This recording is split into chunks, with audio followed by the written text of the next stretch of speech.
శ్రీగురుభ్యో నమః. హరి ఓం. శ్రీమహాగణాధిపతయే నమః. శ్రీమహాసరస్వత్యై నమః. శ్రీగురుభ్యో నమః. హరి ఓం.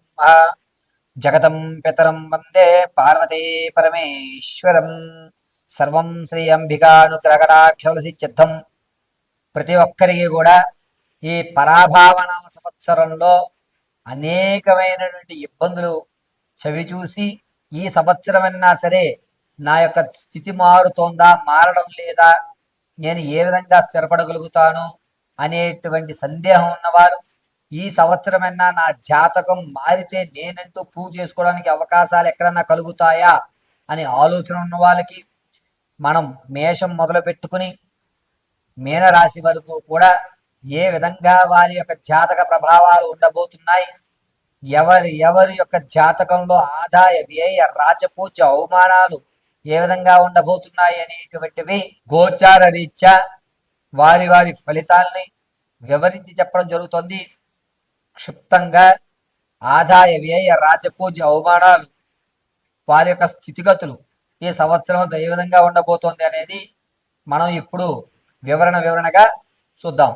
పరాభావన సంవత్సరంలో కన్యారాశి వారి యొక్క ఆదాయ వ్యయ రాజపూజ అవమానాలు చర్చిస్తూ ఈ సంవత్సరం అంతా కూడా వీరి యొక్క ఫలితాలు ఏ విధంగా ఉండబోతున్నాయి అనేటువంటి విషయానికి వస్తే గనక ముందుగా ఆదాయం 8, వ్యయం 11, రాజపూజ్యాలు 3, అవమానాలు 3గా ఉంటాయి.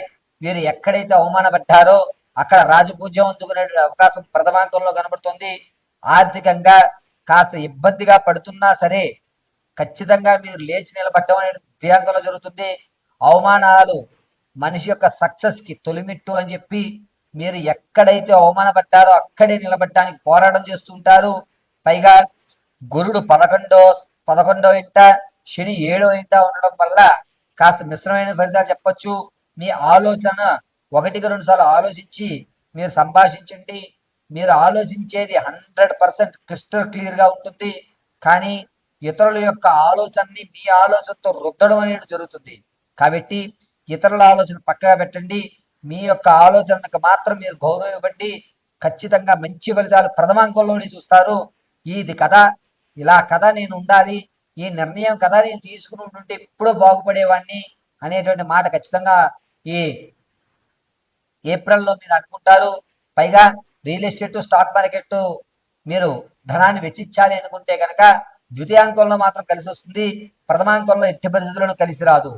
ఈ రియల్ ఎస్టేటు, స్టాక్ మార్కెట్, అదేవిధంగా భూ సంబంధితమైన వాటిలో పెట్టుబడులు పెట్టాలి అనుకుంటే ద్వితీయాంకం మాత్రం అద్భుతంగా ఉంటుంది. ప్రథమాంకంలో అనేకమైన ఇబ్బందులు కలుగుతున్నాయి. పైగా ఈ కన్యా రాశి వారు ఆర్థికంగా మీరు లాభపడటంతో పాటుగా పక్కవారిని కూడా మీ స్థాయికి తీసుకురావాలని కృషి చేస్తూ ఉంటారు. మీ మాట తీరు, మీ యొక్క ప్రవర్తన పూర్తిగా మార్చేసుకుంటుంటారు. 10 ప్రశ్నలకి ఒకటే సమాధానం చెప్పాలి, నేను ఇలాగే ఉండాలి అనేటువంటి ఖచ్చితమైన నిర్ణయం తీసుకుంటుంటారు. పైగా ఈ కన్యా రాశి వారు ఈ సంవత్సరం అంతా కూడాను ఏదన్నా కొత్త వ్యాపారాలు ప్రారంభం చేసి మనకంటూ ఒక ప్రత్యేక గుర్తింపు కావాలి అని మీ యొక్క శ్రమని అధికం చేసుకోవడం అనేది జరుగుతుంటుంది. విద్యార్థులకి జ్ఞాపక శక్తి కొంచెం పెరుగుతుంది. అనుకున్న రంగంలో విద్యార్థులు సీట్లు సంపాదిస్తారు. కానీ అనూహ్యంగా విద్యలో మాత్రం కాస్త బ్రేక్ ఇస్తారు. ఇది కావాలని ఇవ్వడం, లేకపోతే కనుక మీ యొక్క వ్యక్తిగతంగా కానీ కొంచెం బ్రేక్ అయితే మాత్రం విద్యార్థులకు పడుతుంది. పైగా ఈ కన్యా రాశి వారు తాత ముత్తాదుల నుంచి లభించేటువంటి ఆస్తి ఏదైతే ఉందో అది ప్రథమాంకంలో వస్తుంది తప్ప ద్వితీయాంకంలో ఎక్కడా గోచరించట్లేదు. కోర్టు సంబంధితమైన వ్యవస్థలు ఏవైతే ఉన్నాయో అవన్నీ కూడా పటాపంచులు అయ్యేటువంటి అవకాశం గోచరిస్తుంది. ఎక్కడా కూడా కోర్టుకు సంబంధించి మీరు ఇబ్బంది పడేటువంటి అవకాశం గోచరించడం లేదు. ఈ కన్యా రాశి వారు మీ యొక్క ఆలోచన ధోరణి మార్చుకోవడం వల్ల మిమ్మల్ని ఏదో ఇబ్బంది పెడదాము అనుకుంటారు. కానీ వారు తప్పిదం తెలుసుకుని మీకు సపోర్ట్ చేయడం అనేది జరుగుతుంది. ఈ కన్యా రాశిలో వారు సంవత్సరం అంతా కూడాను ఏదన్నా గ్రామ దేవతను ఆరాధన చేయడం, శుక్రవారం మాట ఉపవాసం ఉండడం చాలా మంచిది. పైగా ఆరోగ్య విషయానికి వస్తే కనుక మెదడుకు సంబంధించి నరాలు లాగడం కానీ, తలపోటు ఎక్కువ అవడం కానీ, సైనీస్ వచ్చేటువంటి వ్యాధులు కానీ ఎక్కువగా గోచరిస్తున్నాయి. కాబట్టి కంటికి సంబంధించి, నరానికి సంబంధించి కొంచెం ప్రోటీన్ ఫుడ్స్ తీసుకోవడం చాలా మంచిది. ఈ కన్యారాశి వారు ఆర్థికంగా కాస్త నిలబడే అవకాశం ఎక్కువగా గోచరిస్తోంది. మీ యొక్క ఆలోచన విధానం మారడం వల్ల 10 మంది మీకు తోడై మీ యొక్క ఆలోచనని గౌరవించడం కూడా ఈ సంవత్సరం ప్రథమాంకంలోనే జరుగుతూ ఉంటుంది. ఇక ఈ రాశి విషయాలకు వస్తే కనుక విదేశాలు వెళ్ళేటువంటి ఆలోచన ఎవరికైతే ఉందో అది ఈ సంవత్సరం విరమించుకోండి. వెళ్ళినా కూడా మీరు అక్కడ నిలబడే అవకాశం ఎక్కడ గోచరించడం లేదు. కన్యా రాశిలో వారు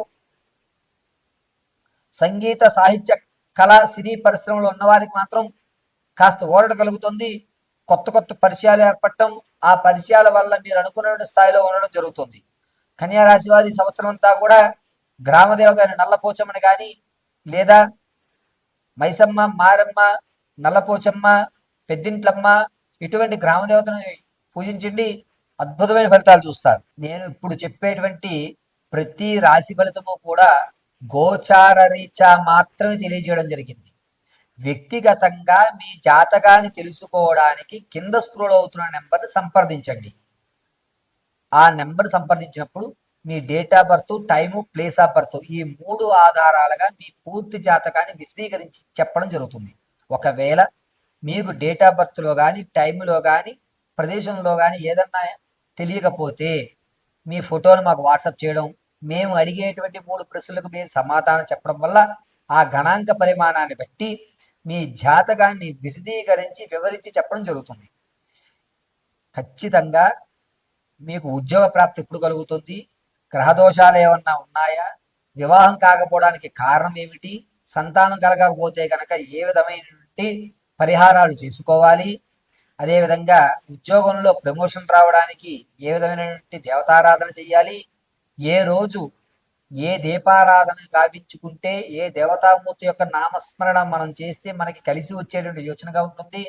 ఆర్థికంగా నిలబడాలి అంటే గనక ఏ దేవతామూర్తి యొక్క మూల మంత్రాన్ని మనం పఠించుకోవాలి, ప్రేమ వివాహం చేసుకోవాలా లేకపోతే అరేంజ్డ్ మ్యారేజ్ చేసుకోవాలా అనేటువంటి సందిగ్ధంలో ఉన్న మీ భవిష్యత్తు ఉన్నతమైన స్థితిగతులు పొందాలన్నా, పూర్తి మీ జాతకాన్ని తెలుసుకోవాలన్నా కింద స్క్రోల్ అవుతున్న నెంబర్ సంప్రదించండి. పూర్తిగా మీ జాతకాన్ని తెలుసుకోండి. ఖచ్చితంగా చెప్తున్నాను, మరొకసారి వినండి. ఇప్పుడు వరకు నేను చెప్పినటువంటి ఈ ద్వాదశ రాశులు అంటే మేషం నుంచి మీనం వరకు కూడా గోచార రీత్యా మాత్రమే తెలియజేయడం జరిగింది.